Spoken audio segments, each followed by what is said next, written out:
What is up, everyone, and welcome back to Across the Board, sponsored by MoneyBall Metrics. You have your two normal hosts, myself, Alpha Dog Bets, here with JD from Line Movers, and as always on Thursdays, we have our guest appearance from Jammer Bets. Jammer, another big week from you. We're excited to have you back. How are you today?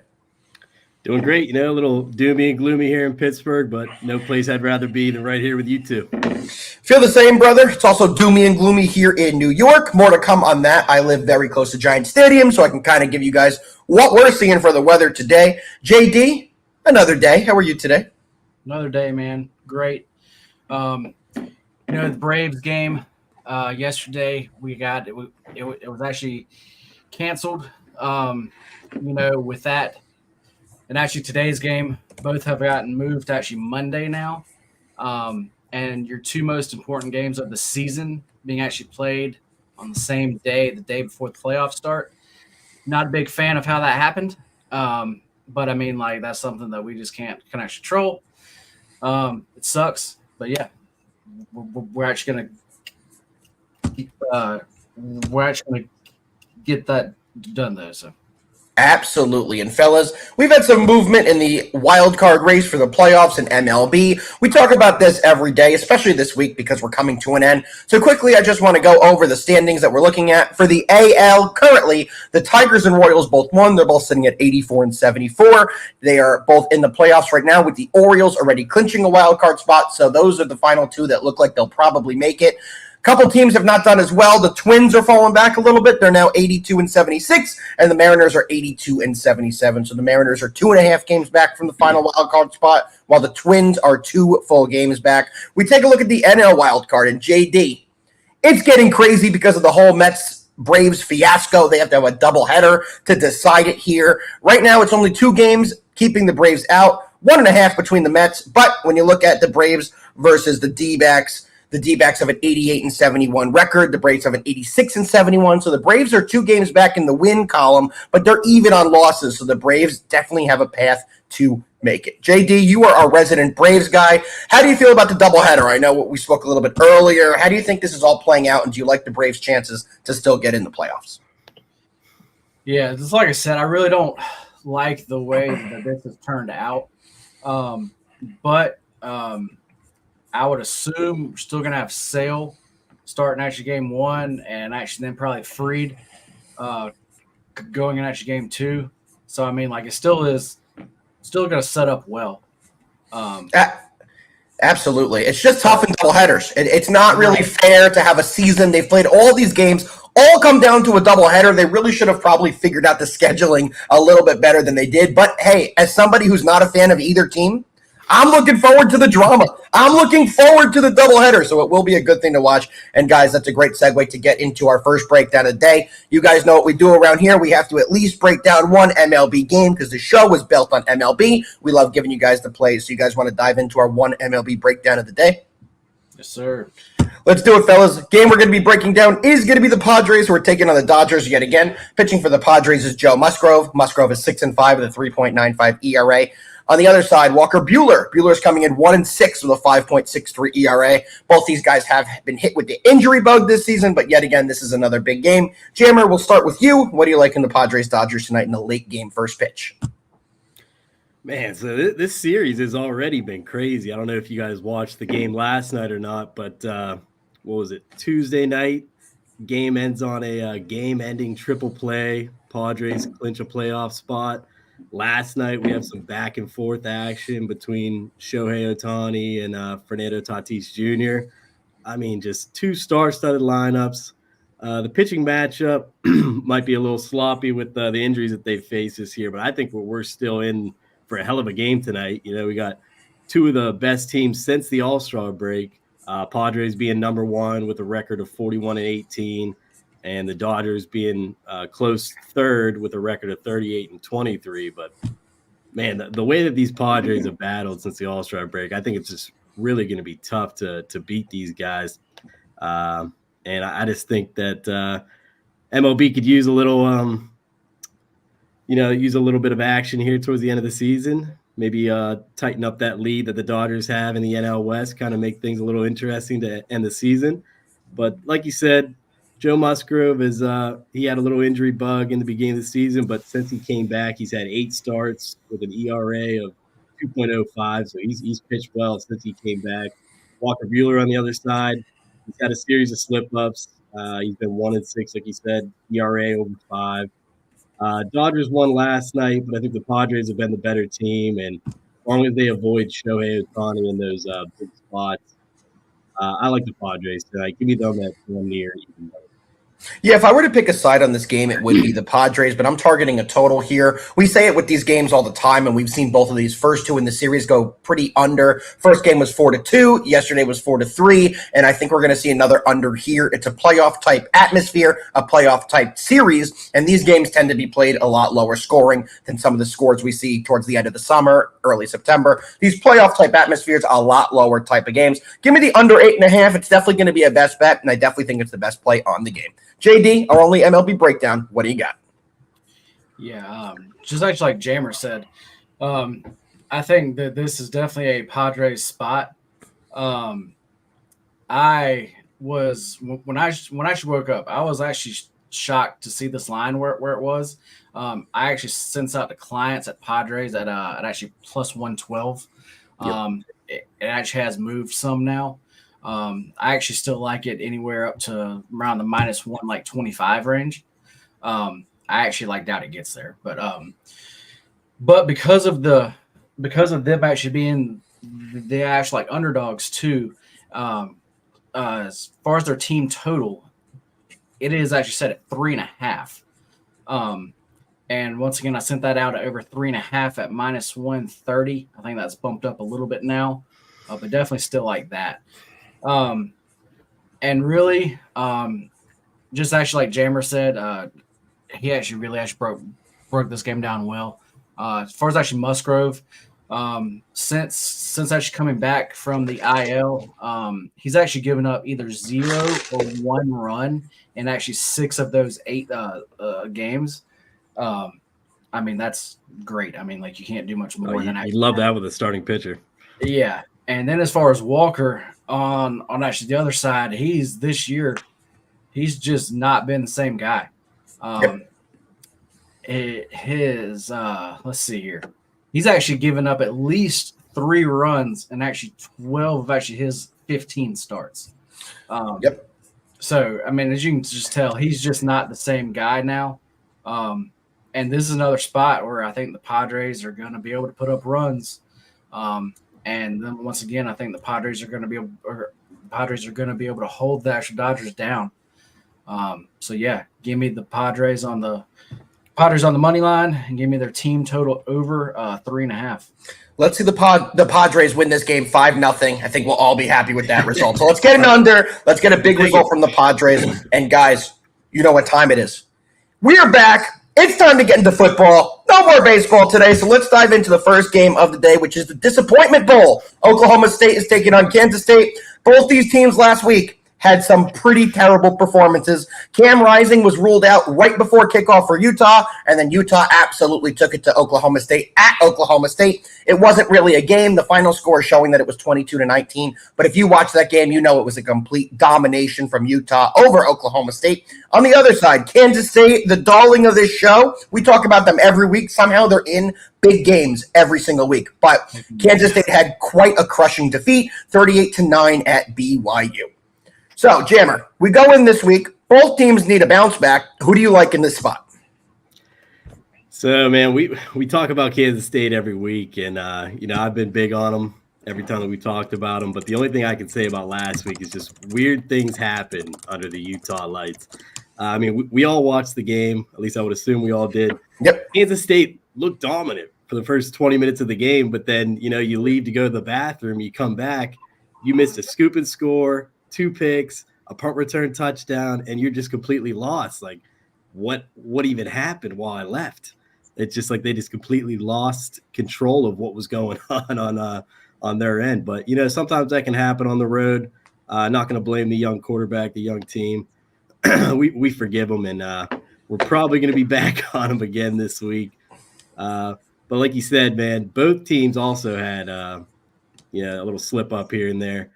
But that Oklahoma State, like you said, the box score showed that it was close, but they only had through the first 55 minutes of the game, OK State only had 3 points scored. They had two late score touchdowns in the game.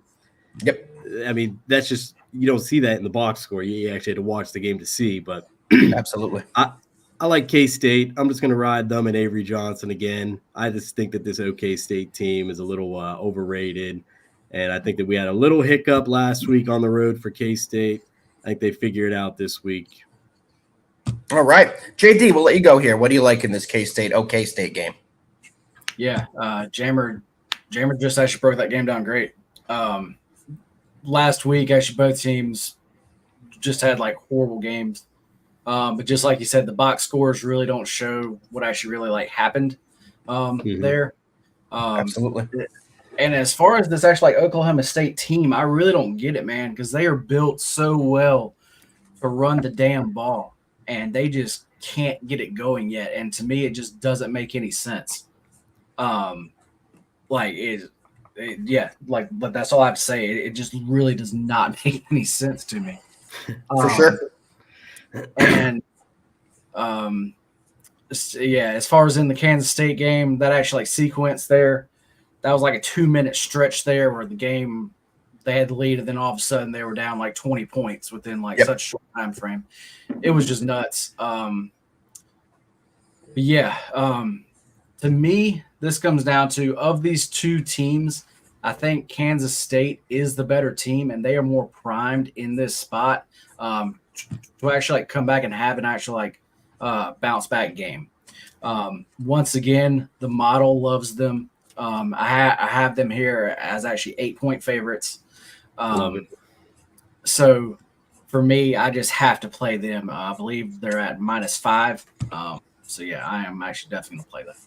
Well, boys, if you've watched this show the last couple of weeks, you know I've been a non-believer of Kansas State. I did fade them last weekend, was very happy about that. But, boys, it's a different week because I'm all over Kansas State. I think they're a much better overall team than this Oklahoma State game. If you watch that Oklahoma State-Utah game, there's no chance you feel any kind of comfortability taking Oklahoma State. Offensively, they just couldn't do anything. They couldn't pass. They couldn't run. They couldn't do anything. They got garbage time touchdowns when they brought in the reserves, playing the other team's reserves. So it was quite a bad game for them. We all saw the BYU game as well. I know the three of us watched that game. I'm sure most people did because it was the late night chase. But that game scored, JD put it perfectly. It's not reflective of how the game was played. I'm a bigger fan of Avery Johnson and this Kansas State offense than I am of the Bowman offense of Oklahoma State with Ollie Gordon. I think Kansas State's going to have a big performance, and I think they win this game by double digits. Let's cash it. All right, boys, let's keep it moving to the next game that we're going to today, which is going to be the Louisville-Notre Dame game. Guys, we told you, we're coming with the best games of the weekend, and this is the 15th-ranked Louisville Cardinals taking on the 16th-ranked Notre Dame Fighting Irish. Louisville 3-0, Notre Dame 3-1. Louisville coming in over a 31-19 win over Georgia Tech. On the other side, Notre Dame beat up on Miami of Ohio. Per usual, Jammer, we're going to start with you. What do you like? So before the start of the season, man, this Notre Dame fan base probably felt like they'd be a shoo-in to finish the season holding a playoff spot in that new 12-team bracket. But after a lackluster start to the season, that included a home loss to NIU as a almost a 30-point favorite, the Irish now find themselves outside the top 12 with only 2 ranked teams remaining on their schedule, including this one Saturday versus Louisville. So coming into this matchup, they have to be motivated to keep that playoff hope alive, Absolutely. They got to redeem themselves from last year's loss to Louisville. They lost 20-33. And, while the competition for the Irish hasn't been at the highest caliber, they do have a solid defense, ranked 18th yards per game, 12th in passing yards per play, and they're top 10 in points per game allowed.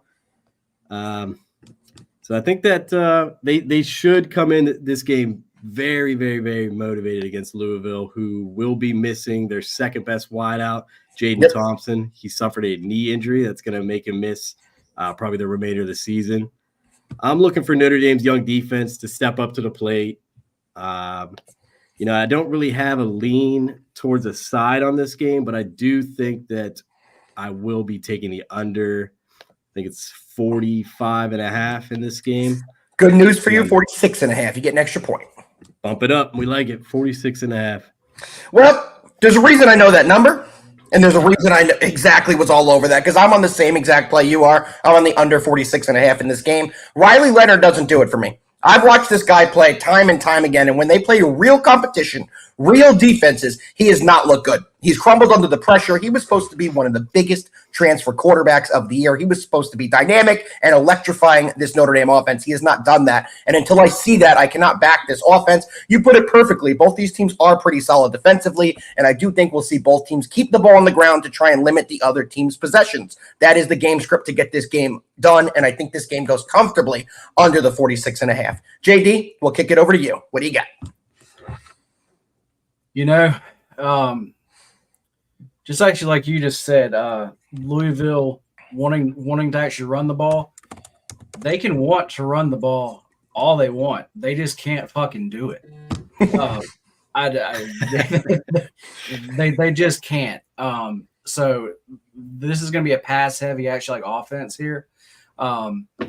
This game is to me a very interesting game because actually because as far as actually Louisville goes, to me this is a game more to watch to figure out how like good they actually are, because they haven't really played anybody yet, and especially in actually like especially in actual good actually like defense. Yep. So, and then as far as their defense, I'm going to see if like, as far as against the run, can they actually stop the actual run? And I'm also not actually really sure about that. So for me, this is a game to definitely watch. I will say, as far as Louisville, the model loves them. Like I said, I just can't really get there yet. If this does happen to get up to a +7, I actually will back them small. This actually, once again, I really doubt it actually hits 7. But yeah, for me, there's just kind of a lot of actually like unknowns here. Absolutely. And like I said, it's just a really good game to watch though, and just to see like how like each team does. It's a good test. We'll learn a lot about these teams.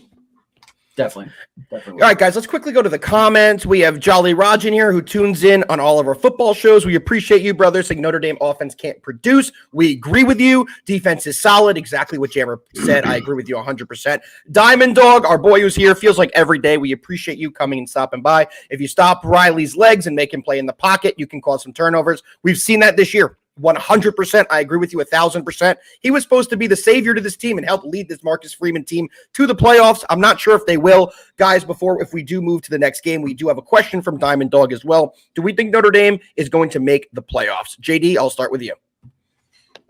They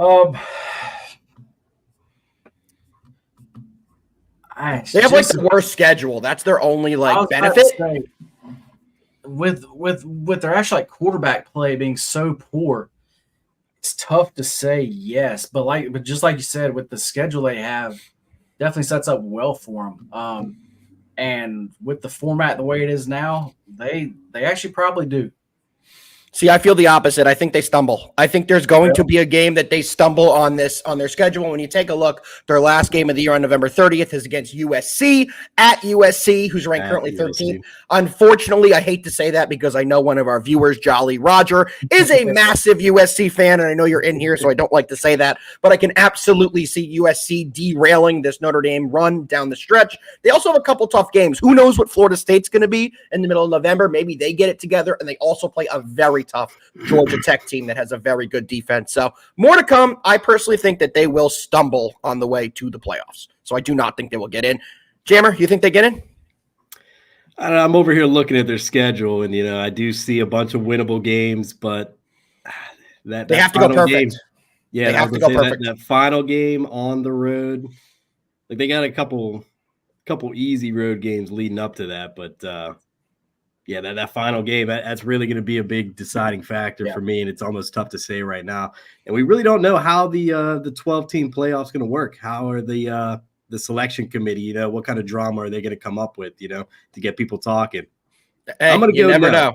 I'm going to go no. All right. So we got 1 yes, 2 no's. We'll recap this so me and Jammer can laugh at JD at the end of the season. We are just kidding, JD. But more to come. It's very crazy. It's the first year of the 12-team playoff. None of us know how it's going to play out. None of us know how the selection process is going to go. But I do feel fairly confident Notre Dame will slip another game. Let's keep it moving, fellas, to our last college football breakdown of the day. And honestly, it's, of course, the best game of the weekend. We have the number 2 Georgia Bulldogs going into Alabama and taking on the Crimson Tide. Both teams are coming in 3-0. Like I said, this is absolutely the biggest game of the weekend. It's going to be one of the biggest games of the year. Quarterback Carson Beck versus quarterback Jalen Milroe. The stars will be out. Alabama has looked good. 42-10 win in their first game, 42-16 win in their second game. Or I'm sorry, I have it the reverse order. Last week was 42-10. The week before that was 42-16, and their opener was 63-0. Georgia really, really struggled against Kentucky, but that was 2 weeks ago. They have had time to prepare for this game. Guys, what do we think is going to happen in this one? We'll start with JD. What do you like? This one for me is going to be really, really quick. Oh, no, he's doing the hat. Oh, the hat switch. All right, done. All right, Jammer, what do you got? Like a selection Sunday. No, for me, if you look at all of the metrics here, all of the numbers, as far as everything to me here points actually this way. Bama, I actually have them as a small favorite here. I have not bet this game yet, but I will be on the Bama side. I see the line. I'm seeing it going up to you can actually get a +2.5 at actually some spots now. Yep. So I'm not sure if I'm going to wait and take the points. I'm not sure if I'm going to take the money line. The money line is actually probably what I'm going to take though. But yeah, for me, Bama this actual season, they have clearly been the actual better team. Georgia, their actual last game, that was a rough watch. Yes. They had a really tough time there. So whereas Bama, I don't think has kind of pulled everything out yet. They have a lot more that they actually can do. Georgia was like close to losing that actual game. So they had to play. I mean, play hard and go ahead and pull out and actually go ahead and pull out those actually good plays. And it just did not look good. So for me, that is definitely a big key.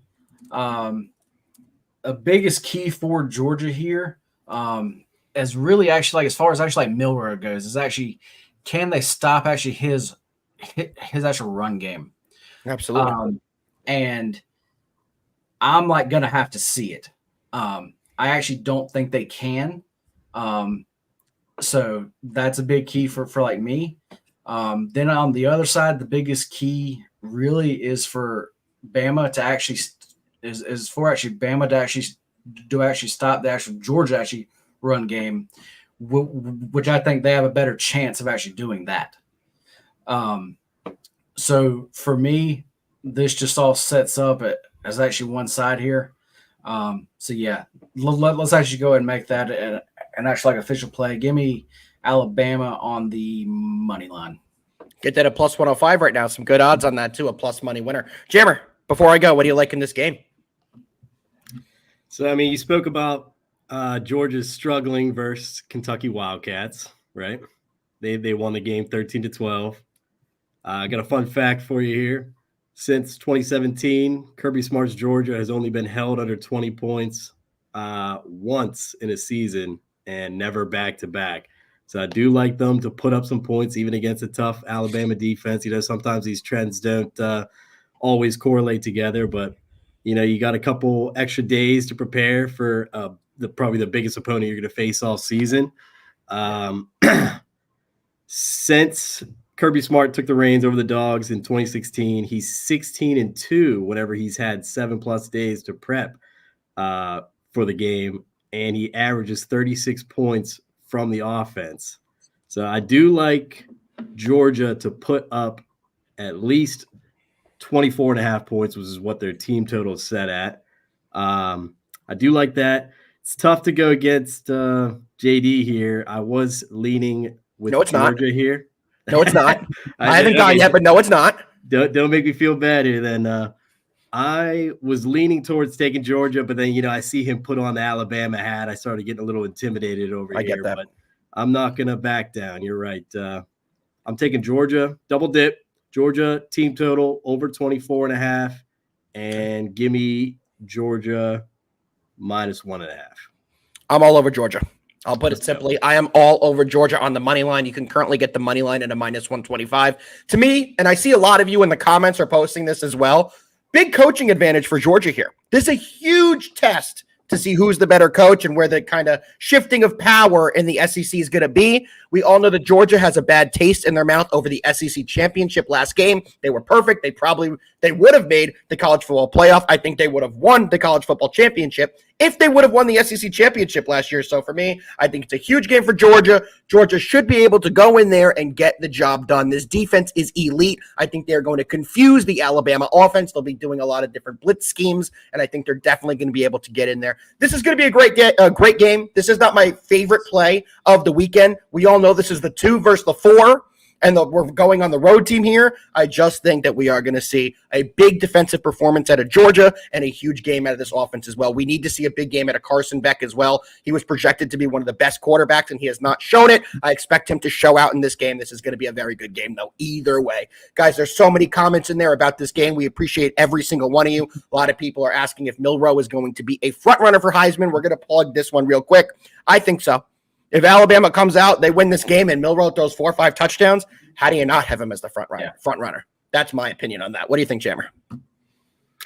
I mean, it's the biggest game of the year. If he comes out and he balls out, I mean, I don't think the total shows that we're going to see a lot of points here. But if he balls out, like you're saying, I think that's easily going to jump him up there. Because right now, it's a race right now. No one's really pulling away. So, I mean, yeah, if he does it in the biggest game of the year, he's going to jump up those standings there in the Heisman race. I agree. There's no clear winner right now. So if he can get it done and have a huge win against a team like Georgia this early in the year, you have to say he's going to be the favorite for the Heisman Trophy. Fellas, great breakdown on the college. We did a great breakdown on the MLB, but everyone's here for one thing, and to hear how the New York Giants are going to smack the Cowboys tonight. That's why every single person of the 1250 are in here. They want to know how the Giants get it done. JD, we're starting with you. How do the Giants beat the Cowboys tonight? You as a Cowboy fan, I need to know your thoughts. Oh, man. This just seems like the ultimate buy low spot. The number to me is actually low here. This, I really hate to say it, Alpha, but the last Thursday night game, the Jets game, the Monday night game, the Bills game, this feels a lot like that, man. And I'm actually going to play it the actual exact same actual way. But yeah, the Cowboys, they're actually coming into this game and they've gotten their ass kicked. They actually passed 2 games here. They're coming into this game against a team that they just beat up on. I forgot what the stats are, but they've beaten them. Dak is 12-0 against Daniel Jones. We all know the kind of history behind it, so that's definitely favoring that way.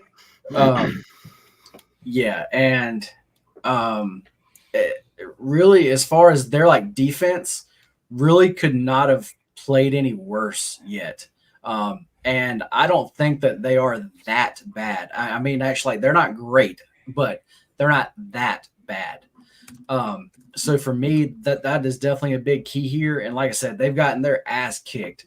And I think that even though it's a short week, and I normally do not take a road team, to me, it's such a buy low spot. The number is so short. Like I said, just once again, I actually have this at 8.3. So for me, this is just once again, it's just a very clear, very clear actually Cowboys spot. I found a number. I believe DraftKings still has it. Give me the Cowboys in the first half at actually -2.5 at actually -122. Give me Cowboys full game. Cowboys -5.5 at -114. Love it. No, I obviously don't love it. Guys, the best play that I think on this game is going to be the over, but I also think the Giants are the right side here. I'm not as confident to play the Giants, but when you take a look at this Cowboys defense, every year they're known for having an outstanding defensive line and linebacker core. If you take DeMarcus Lawrence and Micah Parsons off their defensive line / linebackers, I've asked a lot of my friends this question this week. Name me any linebacker or any defensive lineman on this Cowboys team besides Micah Parsons and DeMarcus Lawrence. Most people can't. It's a lot of new guys on that defense. They lost a lot of talent, and they've not been able to get to the quarterback. On the Giants side, the Giants have a lot of guys missing in the secondary. They are going to be missing nickel starter Drew Phillips, who's been one of the best nickels in the league this year. He's been fantastic, and they're also going to be missing Adoree Jackson. So what I think is going to happen is the clear-cut game path for Dallas to winning this game is for them to throw the ball 1,000 times. The Giants have no secondary, but what the Giants do have is a very good run defense and good defensive line. Giants have Dexter Lawrence. The Giants have Kayvon Thibodeau. The Giants have Brian Burns. These are all guys that stop the run and can get to the quarterback. Where the Giants are lacking yet again is in the secondary. Quick slants, deep balls to CeeDee Lamb. I think we're going to see a ton of points in this game. But on the other side, Dallas can't stop the run. So the blueprint for the Giants is clear what they need to do. Establish the run early and then open up the offense with some play action and use Malik Neighbors in some deep ball action. I think this game is going to be such a high-scoring game. Give me the over 45.5. It's my favorite play out of anything on today's slate. Another bet I'm taking, and remember, I am a Giants fan telling you this, CeeDee Lamb, 2+ touchdowns at +600. I think he's going to absolutely have a day. There is nobody on this Giants team that can stop him. We saw Justin Jefferson in week 1 absolutely abuse this Giants team, and the Giants had their fully starting secondary in that game. CeeDee Lamb should be able to torch them in this matchup. I also love Dak Prescott over 251.5 passing yards. I think we are going to see a ton of air yards. Like I said, the Giants have a very intimidating front defensive line, but when you get behind their defensive line, they are not intimidating at all. So I think we're going to see a ton of passing here. I'm also, as a Giant fan, I got to give you one. I got to give you one on the good guy side. We are taking Malik Neighbors to score a touchdown at +170. This guy's been an absolute freak. Last week, I did take him to get 2+ touchdowns. He cashed that at +2100. I'm not as confident in that today. We're just taking the one touchdown +170. And let's go Giants. Jammer? One other quick thing, Alpha. The weather there. It is actually definitely raining. Yep. As far as the wind, though, is it much of anything or... Not currently. What I am reading is that it is going to die down, the rain as well, by closer to kickoff. All full transparency, I live half a mile from Giant Stadium, so whatever weather I have is directly the weather they're getting at the game. I can see everything outside. There's no wind currently, and the rain is starting to slow down a bit. By tonight's game, it should dry out, and we should see a little bit better, but who knows? The rain could pick back up. It's this hurricane winds and rain that are coming down. Everyone's been experiencing it. We saw it take out the Braves game. I know JD was upset about that yesterday, but you never know what you're going to get. Either way, I think we're going to see these teams be able to move the ball in the air. You know, and with that there, give me a small prop here. Give me Dak to throw at least 4 actually touchdowns to a night. Looks like you can get that at almost actually like +1,000. So love it. Give me that. I think we have a couple comments in here. Can we build the cross the board long shot parlay? We'll start doing that. We've had a couple of requests for that, so we could definitely start doing that. I do not think we could do that right now. It's going to take a little bit of time to build that. We want to give you guys research plays. We want to give you guys plays we put a lot of time into. We don't like to just pull things together on the fly. Guys, Jammer, did you give your pick on this game? Not yet. Jammer, I got too excited as a Giants fan. I need you to give your picks. So I'm going to build off a little bit of what both of you guys have said here, but can't completely agree on both ends. So, like you said, Alpha, I think that CeeDee Lamb is going to have a fantastic game. Week 1, we saw them utilizing him in all kinds of different spots, screen passes, deep passes, sideline grabs, even had a couple rushes. But the last couple weeks, the defenses have just limited his opportunities. No carries like we saw in week 1. I think he only had 4 catches in each of the last 2 games. The yards just weren't there. He had some big gain yards, but defense are just limiting his opportunities. So they aren't letting him get his hands on the ball. And I think that for the Cowboys, he is about as key as it comes to that offense moving the ball. So I will be targeting CeeDee Lamb rushing and receiving yards. I don't have it on me right now, but I will be targeting that. CD rushing and receiving? Yeah. One sec. Stand by. Let me filibuster till I get there. I clicked the wrong button. Rushing and receiving, not offered. Currently not offered. On FanDuel, well, once that will come available, we'll get those out, and it'll probably be on my Twitter later. But you spoke about the front seven for both of these teams. A lot of big names. I personally think that the Giants have probably the second or the third best front seven in the league. Steelers, obviously, number one for me. That defense is just putting up numbers this year. The weird thing for me is that the Dallas Cowboys are allowing more rushing yards per game than they are passing yards. So, I mean, that is a huge anomaly for a defense like this, and especially of that caliber. So, I mean, I don't think that the Giants will get the rushing yards that the Cowboys have allowed. They've allowed 185 yards a game on the ground. I don't see Devin Singletary and Daniel Jones doing that, but I will be sprinkling on Daniel Jones 50-plus rushing yards. I like him at over 31.5. I think that the Cowboys are going to be on his ass all game, put the pressure on him. And they are, if I'm the Cowboys, I'm literally doubling Malik Neighbors all game. I'm not letting him touch the ball. I'm forcing Daniel Jones and Devin Singletary to beat me on the ground and keeping the ball out of that guy's hands, because he right now is the only one making plays on that Cowboys offense. And there is just one trend I would like to shout out Barstool for. They put this up yesterday, probably trying to sway a couple bettors. Dak Prescott has covered 10 straight primetime games versus divisional opponents, and he's also 27-7 against the spread versus divisional opponents since 2017. So, I mean, if that doesn't make you want to bet the Cowboys, I don't know what does. Barstool does a good job about swaying their bettors there. So I don't have an official play on the side. I obviously gave out that Daniel Jones rushing prop. On the other hand, I like the under. I think that we're going to see a lot of running tonight. I know that you said Dak Prescott might be passing the ball left and right. He might, but if he's under a lot of pressure from that defensive front seven of the Giants, I don't know how much success he's going to have. I think they try and force the ball to CD. I'm not seeing any rushing receiving yards for him yet, but I will be taking that. So officially for me, the under in the game, Daniel Jones rushing yards, sprinkling on his 50-plus. And then I will get that CeeDee Lamb play as well. I'm just looking for a good game. I think it will be sloppy like we saw last Thursday, but I think it'll be a better game than what we saw last week.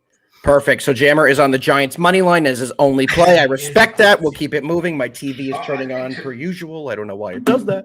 But, boys, that was a fantastic breakdown. We did break down the only MLB game we are covering on the slate. We did break down 3 college football games and the NFL game for Thursday night action. We do have our collab outlier player prop of the day. You guys can give out CeeDee Lamb 2+ touchdowns. Well, you can also take him to get 1 touchdown. You can currently get that at minus 119.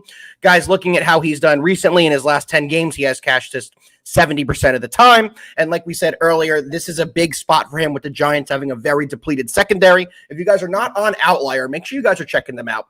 Moneyball Metrics posts a discount so you can sign up, get in on the action, and find all the best player props. This tool lets you find exactly how they've done, and you could see here that in 13 of his last games, this is cashed in 77% of the games. I do anticipate we will see a big game from CeeDee Lamb. I cannot stress that enough. I do think we'll see a big game out of Dak Prescott. I cannot stress that enough. So this is exactly our collab player prop, and we are very confident we're going to get this one done for the team. Boys, Feed CD. Feed CD. I think I know you just said in your breakdown you don't think it's going to happen because the Giants D-line is good. Quick slants. CD is going to have so many quick slants. He's going to eat this Giants defense up. Fellas, that's going to do it for our full breakdown, but we still are here for one more thing. We have one more thing we got to give to people. And that's going to be our best bets of the day for Thursday, September 26th. Jammer, you've done a great job breaking down all the games today. The people need to hear your best bets of the week. Best bets of the week. Let's just start off with the game tonight. Daniel Jones rushing yards. That's easily my favorite play tonight. Cowboys get exposed on the run, and if they're chasing him outside the pocket and they're doubling Malik and he's not seeing any playmakers down the field, tuck that ball and run, Danny. Just tuck it and run. We've seen you do it before. Might even be able to get it in one play. We saw that one play where he was running for 80 yards down the field and trips on his leg. There we go. You know? Knew that was coming.